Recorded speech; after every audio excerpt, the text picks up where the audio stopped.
گزشتہ ایام میں دو ایسی کبھی خبریں سننے میں آئیں کہ جن خبروں کی بنا پر ہماری معاشرتی بے حسی اور ہماری جو ایک معاشرتی طور پر غیر اسلامی فکر اور غیر اسلامی تربیت جو ہے وہ آشکار ہوتی ہے۔ اللہ رب العالمین نے دین اسلام میں انسان کے سر عظمت کا سہرا باندھا ہے۔ انسان عظیم ہے۔ اللہ رب العالمین قرآن مقدس میں ارشاد فرماتا ہے وَلَقَدْ كَرَّمْنَا بَنِي آدم، کہ ہم نے آدم علیہ السلام کی ساری اولاد کو عزت و تکریم عطا کی ہے۔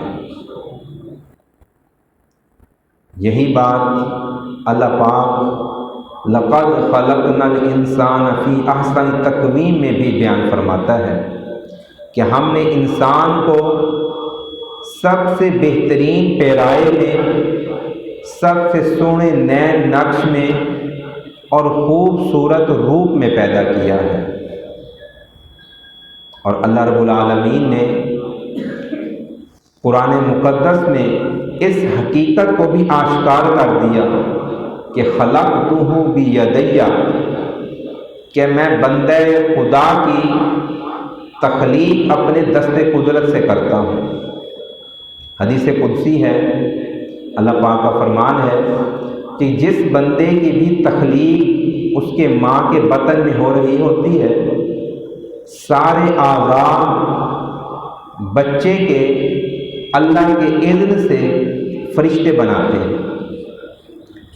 جب اس چہرے کی باری آتی ہے تو اس چہرے کو میں خود بناتا ہوں۔ اسی لیے حدیث پاک کے مطابق معاشرتی دینی اصول اللہ کے رسول نے عطا فرمایا کہ المسلم لیس بالطعان ولا اللعان، کہ بندہ مومن کسی بھی بندے کو لعنت نہیں دیتا، کسی کو طعنہ نہیں دیتا۔ جب اللہ نے اس چہرے کی تخلیق اپنی دست قدرت سے کی، اس کو آستان تقویم کا سہرا سجایا، پھر فرمایا کہ کسی بندے کی یہ مجال نہیں ہے، کسی بندے کے لیے یہ روا نہیں ہے کہ وہ کسی بھی بنی آدم کو لعنت دے، بنی آدم کو برا بھلا کہے۔ یہ اللہ پاک نے قانون عطا فرمایا ہے۔ اور پھر قرآن مقدس کی تعلیمات کو ہی پڑھے، اللہ پاک فرماتا ہے نفخت فیہ من روحی، میں نے ہر انسان میں اپنی روح پھونکی ہے۔ اعضاء فرشتوں نے بنائے، چہرہ اللہ نے بنایا، اور اس میں روح جو امر ربی ہے، اللہ پاک کہتا ہے کہ میں نے خود اس میں پھونکی ہے۔ تو انسان کی عظمت دیکھیں اور انسان کا اپنے مالک کے ساتھ ایک ربط اور کنیکشن پہچانیں کہ اللہ پاک اس انسان کو کوئی معمولی شے نہیں سمجھتا، یہ آستان تقویم ہے، کرمنا بنی آدم ہے۔ اللہ نے اس کائنات کو انسان کے لیے بنایا اور انسان کو اپنی ذات کے لیے بنایا۔ تو جو شے اللہ پاک کی بہترین مثالی ہو، اس میں کسی قسم کی کجی، کوئی کھوٹ، کوئی ملاوٹ ہو سکتی ہے؟ قطعاً نہیں ہو سکتی۔ انسانی عظمت کی داستان نبی اکرم صلی اللہ علیہ وآلہ وسلم کے فرمان سے سنیں۔ حضرت عبداللہ بن عمر رضی اللہ تعالیٰ عنہ بیان فرماتے ہیں کہ میں نے نبی پاک صلی اللہ علیہ وآلہ وسلم کو دیکھا، آپ بیت اللہ شریف میں خانہ کعبہ کا طواف فرما رہے ہیں۔ حضور نبی اکرم صلی اللہ علیہ وآلہ وسلم بیت اللہ شریف کا طواف فرما رہے ہیں، وَيَقُولُ، اور عرض کر رہے ہیں، ما اطیبہ کی و اطیب ریحی کی، کہ اے کعبہ تو کتنا سونا ہے، اے کعبہ تو کتنا پاک ہے، اور کتنی سونی اور پاک تیری خوشبو ہے۔ دیکھیں ایک تو گھر کی عظمت دیکھیں، حضور بیت اللہ شریف کا طواف فرما رہے ہیں، فرمایا کہ تو کتنا سونا ہے، کتنا پاک ہے، کتنی پاک تیری خوشبو ہے۔ ما اعظم کی و اعظم حرمت کی، تیری کتنی شان ہے، کتنی عزت ہے، تو کتنا عظیم ہے، تو جتنا عظیم ہے اتنی ہی عظمت والی تیری عزت ہے۔ اللہ نے کائنات میں سب سے پہلے بیت اللہ شریف کی تخلیق فرمائی، زمین و آسمان کے اندر۔ جب زمین بن رہی تھی تو سب سے پہلے جو جگہ خشک ہوئی وہ بیت اللہ شریف والی جگہ تھی، خانہ کعبہ والی جگہ تھی۔ اللہ کے کتنے جلیل القدر انبیاء اس کی خدمت میں معمور رہے، تو وہ جگہ کتنی عظمت والی ہے۔ حضور فرماتے ہیں تو کتنا سونا ہے، تیری خوشبو کتنی سونی ہے، تیری عزت کتنی بڑی ہے۔ یہ باتیں کہہ کے نا حضور نے کہا واللہ نفس محمد بیدہ، جس کے قبضہ قدرت میں میری جان ہے، میں اس کی قسم اٹھا کر کہتا ہوں لحرمت المؤمن اعظم عند اللہ حرمتا منک۔ حضور فرماتے ہیں کہ کعبہ تو عظیم ہے، تیری شان عظمت والی ہے، تیری عزت بڑی ہے، لیکن تجھ سے بھی معزز ایک شے ہے۔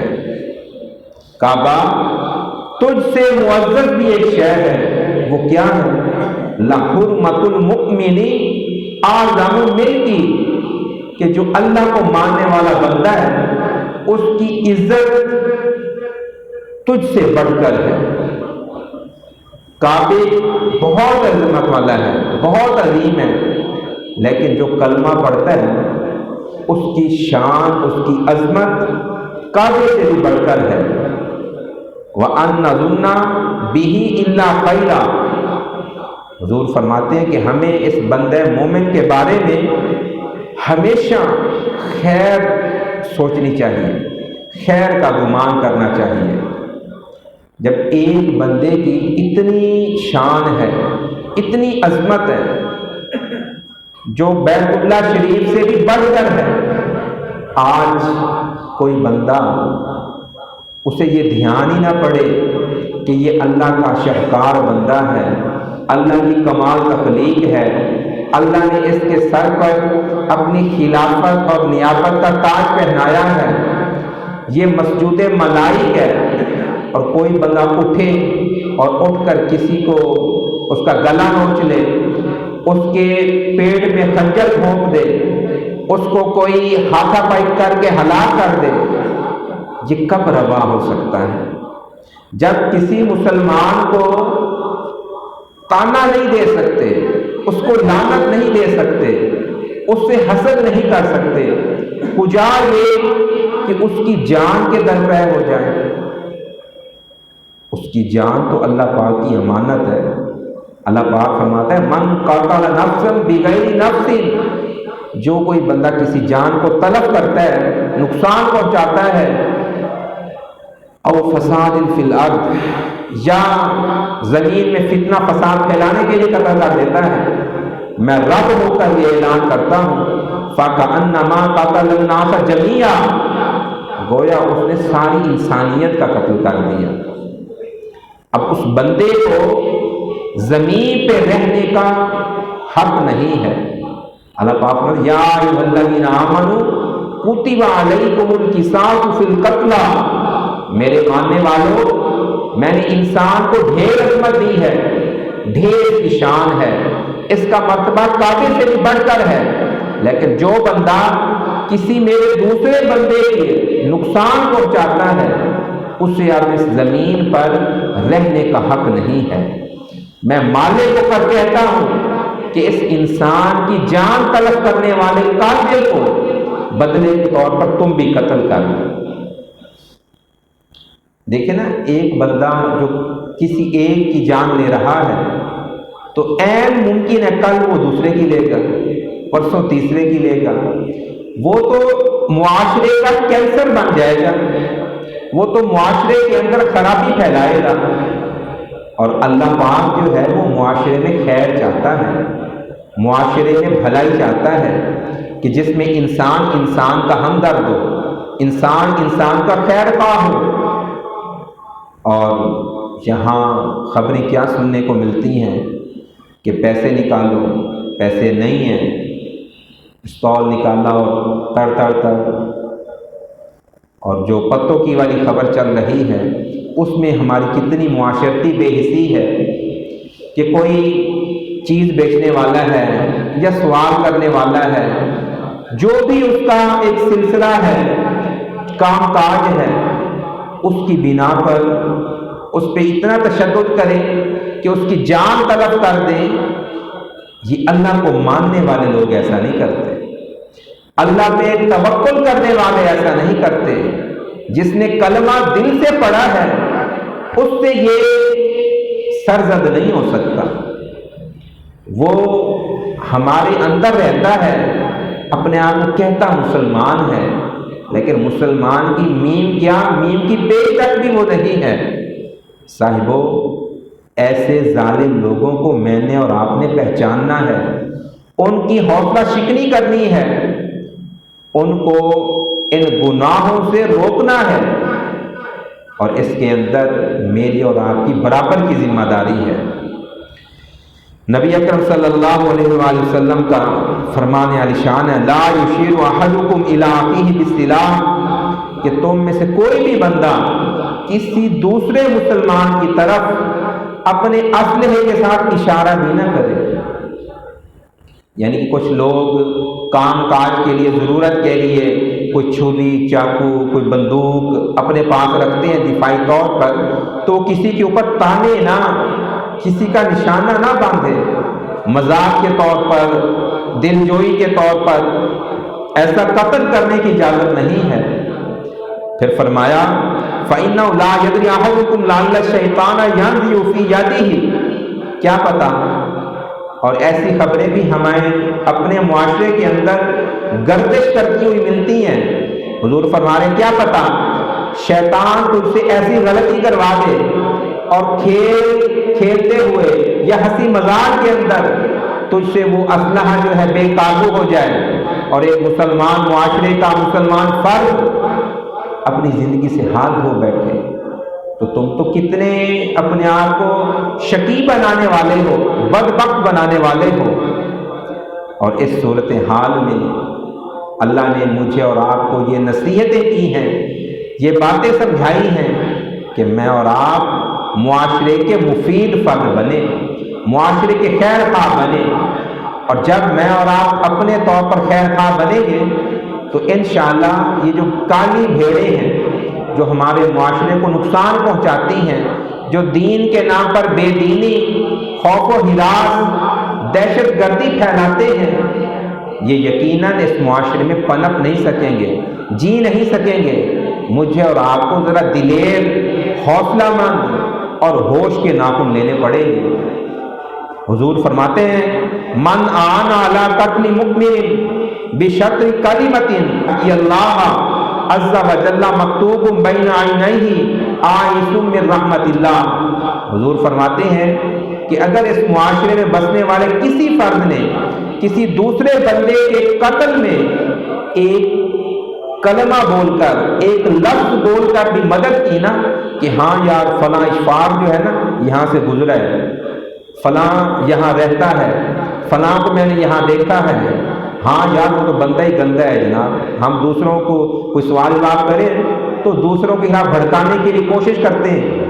حضور فرما رہے ہیں کہ جس کسی بندے نے کسی دوسرے بندے کو نقصان پہنچانے کے لیے ایک کلمہ بولا، اور سننے والے نے اس کو قتل کر دیا، جب قیامت ہوگی نا تو اس کی دونوں آنکھوں کے درمیان یہاں لکھا ہوگا آئسم من رحمت اللہ، یہ اللہ کی رحمت سے مایوس ہے، اسے اللہ کی رحمت سے حصہ نہیں ملنے والا، اس کو جہنم میں ڈالو۔ اور آج یہ جو وارداتیں ڈکیتیاں ہوتی ہیں، کتنے لوگ گروپنگ کرتے ہیں، کتنے لوگ میل جول کرتے ہیں، اور کسی یوں سمجھ لیں کہ ہمارے بھائی کو، اس معاشرے کے کسی بڑے چھوٹے کو گھیرے میں لیتے ہیں تو اس کے گھر میں تو قیامت ٹوٹ جاتی ہے، جس کے گھر میں قتل ہو جاتا ہے۔ تو صاحبوں، اس رویے اور اس ڈگر کو بدلنا ہوگا۔ ہم ایک دوسرے کے لیے مفید بنے، ایک دوسرے کو اپنے اندر چھپنے کی، گھسنے کی جگہ نہ دیں، تبھی میں اور آپ محفوظ ہیں۔ اور ہم کہیں کہ جناب وہ کہنا میں نے کو جاہدہ بھی ہے، یا میں کہہ رہا ہوں کہ تو انہوں قتل کر، اس سوچ کو میں نے اور آپ نے ختم کرنا ہوگا۔ حضور فرماتے ہیں، حدیث پاک میں ہے، لو ان اہل السماء و اہل الارض اشترکوا فی دم مؤمن لاکبہم اللہ فی النار۔ اللہ فرماتا ہے کہ اگر زمین و آسمان کے سارے لوگ، ساری مخلوقات اکٹھی ہو کر کسی بندے کو قتل کرنے کے لیے اس جرم میں شریک ہو جائیں، کسی نے مشورہ دیا، کسی نے بولا، کسی نے گراؤنڈ بنائی، کسی نے کوئی تعاون کیا، کسی نے کوئی تعاون کیا، اللہ پاک فرماتے ہیں کہ اگر وہ ساری کائنات والے لوگ اکٹھے ہو جائیں تو میں ان سب کو جہنم میں ڈال دوں گا۔ کتنی سنگینی ہے، کتنی بڑی وعیدیں ہیں۔ ان وعیدوں کو سننے کے بعد ہمارے دل اگر نرم نہ ہو، ہم معاشرے کے لیے مفید خیرخواہ نہ بنیں، تو ہم پھر مسلمان نہیں ہیں۔ ایک اور حدیث پاک ہے، حضرت عبداللہ بن عمرو رضی اللہ تعالیٰ عنہما بیان فرماتے ہیں کہ نبی پاک صلی اللہ علیہ وآلہ وسلم نے فرمایا، لَزَوَالُ الدُّنْيَا أَهْوَنُ عَلَى اللَّهِ مِنْ قَتْلِ رَجُلٍ مُؤْمِنٍ، کہ اللہ کے حضور نا یہ ساری دنیا ختم ہو جائے، تہس نحس ہو جائے، یہ اللہ پاک کی ہاں اہون ہے، ہلکی ہے، یہ اللہ پاک کو اس کا کوئی یوں سمجھنے کا رنج و ملال نہیں ہے۔ اس کے مقابلے میں اگر کہیں پر کسی بندہ مومن کو ناحق قتل کر دیا جائے، وہ اللہ پاک کے لیے سخت تر ہے، اللہ پاک کے لیے سنگین ہے، اللہ پاک اسے غیرت میں، غضب میں آتا ہے، اور کہتے ہیں کہ جتنے لوگ بھی اس جرم میں شریک ہیں میں سب کو جہنم میں ڈال دوں گا۔ آج مجھے اور آپ کو نا اس رویے کو بدلنا ہے، اور آپ کو مجھے ہوشیار ہونے کی، چوکنا ہونے کی، خیر خواہی والے جذبے کو بڑھانے کی ضرورت ہے۔ ایک اسرائیلی روایت ہے، اللہ پاک نے حضرت جبریل امین علیہ السلام کی طرف حکم بھیجا کہ اے جبریل، اس بستی میں جا اور جا کر اس بستی کو تہس نحس کر دے، اس کی نیچے والی زمین کو اوپر ڈال دے، اوپر والی کو نیچے ڈال دے۔ قال فقال، حضرت جبریل امین علیہ السلام نے عرض کی کہ باری تعالیٰ، ان فیہا عبد، وہاں تو تیرا ایک ایسا بندہ ہے، لم یاسی کا طرفۃ عین، وہاں تو ایک ایسا بندہ بھی ہے جس نے تیری ایک پلک جھپکنے کے برابر بھی تیری نافرمانی نہیں کی، وہاں تو تیرا مقبول نیک بندہ بیٹھا ہے، اس بستی کو میں تہس نحس کر دوں، تاہو بالا کر دوں، تل پٹ کر دوں۔ تو اللہ پاک نے فرمایا کہ ہاں، اقلب علیہ وعلیہ، جا اور سب سے پہلے اسی کو غرق کر، اسی پہ بستی کو الٹا۔ کیوں؟ کیونکہ جب یہ خبریں سنتا ہے، اس کے بارے میں اس کو پتہ چلتا ہے کہ آج میلسی میں واردات ہو گئی، قتل ہو گیا، آج پتوکی میں واردات ہوئی، قتل ہو گیا، تو اس کے ماتھے پہ بل ہی نہیں پڑتا، اس کے کان پہ جو ہی نہیں ریگتی، یہ اس برے عمل کو برا جانتا ہی نہیں ہے، سمجھتا ہی نہیں ہے، یہ کہتا ہے کہ میں اپنی تسبیح پھیرے رہوں، اللہ اللہ کیے جاؤں، مجھے ایسے صوفی کی ضرورت نہیں ہے، مجھے ایسے ذکر کی ضرورت نہیں ہے، مجھے ایسی عبادت کی ضرورت نہیں ہے، مجھے تو اپنے ہمدرد کی ضرورت ہے۔ کہ درد دل کے واسطے پیدا کیا انسان کو، درد دل کے واسطے پیدا کیا انسان کو، ورنہ طاعت کے لیے کچھ کم نہ تھے کرو بیان۔ اس شعر کا مطلب ہے کہ اللہ نے انسان کو ہمدردی کے لیے پیدا کیا ہے کہ ایک بندہ دوسرے کا ہمدرد بنے، خیر خواہ بنے۔ ہماری عبادتوں اور ریاستوں کی اللہ کو ضرورت نہیں ہے، ورنہ عبادت کرنے کے لیے کتنے فرشتے ہیں جو ہم وقت اللہ کی عبادت کرتے رہتے ہیں، رکوع والے رکوع کر رہے ہیں، سجدے والے سجدے کر رہے ہیں، تسبیحات والے تسبیح پڑھ رہے ہیں۔ عبادتیں اللہ کو ہم سے مقصود نہیں ہیں، مجھ سے آپ کو، مجھ سے آپ سے اللہ کو ہمدردی چاہیے۔ مرزا غالب نے بھی انسانی ہمدردی پر انسان کے بارے میں ایک شعر کہا ہے۔ مرزا صاحب فرماتے ہیں، بس کہ دشوار ہے اب ہر کام کا آسان ہونا، بس کہ دشوار ہے اب ہر کام کا آسان ہونا، آدمی کو بھی میسر نہیں انسان ہونا۔ میرے صاحب فرماتے ہیں کہ اب دنیا میں کوئی کام سوکھا نہیں رہ گیا، ہر کام مشکل ہے، اور سب سے مشکل کام کیا ہو گیا ہے؟ اب آدمی جو ہے نا، آدمی وہ انسان نہیں رہے۔ آدمی کہتے ہیں جو حضرت آدم علیہ السلام کی نسل میں سے ہے، دنیا میں بسنے والے سارے لوگ جو ہیں حضرت آدم علیہ السلام کی اولاد سے آدمی ہیں، اور انسان جو ہے، لوگ آدمی انسان ہی ہوتے ہیں، لیکن انسان کو انسان کہتے کیوں ہیں؟ کہ انسان کا لفظ انس سے بنا ہے۔ انس کا معنی کیا ہے؟ محبت، پیار، شفقت۔ جس بندے کے سینے میں، دل میں انسی نہ ہو وہ انسان نہیں ہے، وہ حیوان ہے۔ تو آدمی انسان بنے، یہ میری اور آپ کی ذمہ داری ہے، یہ میری اور آپ کی معراج ہے۔ اگر ہم آدمی ہو کر انسان نہیں بن رہے، میرے آپ کے من میں انس نہیں ہے، تو پھر اللہ پاک نے فرمایا اولئک کالانعام بل ھم اضل، یہ تو جانوروں سے بھی بدتر ہے۔ صاحبو، یہ معاشرتی بے حسی کو ختم کریں، غریبوں کا احساس کریں، ایک دوسرے کے ساتھ تعاون سے پیش آئیں۔ میرے آپ کے محلے کے اندر کوئی اجنبی بندہ آتا ہے، یہ نہ کہیں کہ ہم تو ہماری چار دیواری اونچی ہے، بڑی ہے، محفوظ ہے، ہماری باڑ لگی ہوئی ہے، ادھر کوئی نہیں آ سکتا۔ یہ مشکل وقت جو آج ہماری ہمسائیگی میں آ رہی ہے نا، وہ یہاں پر بھی آ سکتی ہے۔ اگر میلزی میں واردات ہو جائے، دکاندار قتل ہو جائے، تو کیا علی وہاں میں تلوکپور میں نہیں ہو سکتا؟ ہو سکتا ہے۔ چکنا ہونا پڑے گا، دیکھنا پڑے گا، اور مجھے اور آپ کو اللہ کے حکم سے ان کالی بھیڑوں کی نشاندہی کرنی ہوگی۔ اللہ پاک سے دعا ہے کہ اللہ پاک مجھے اور آپ کو کئی سنے کلمات اور عمل کی توفیق عطا فرمائے۔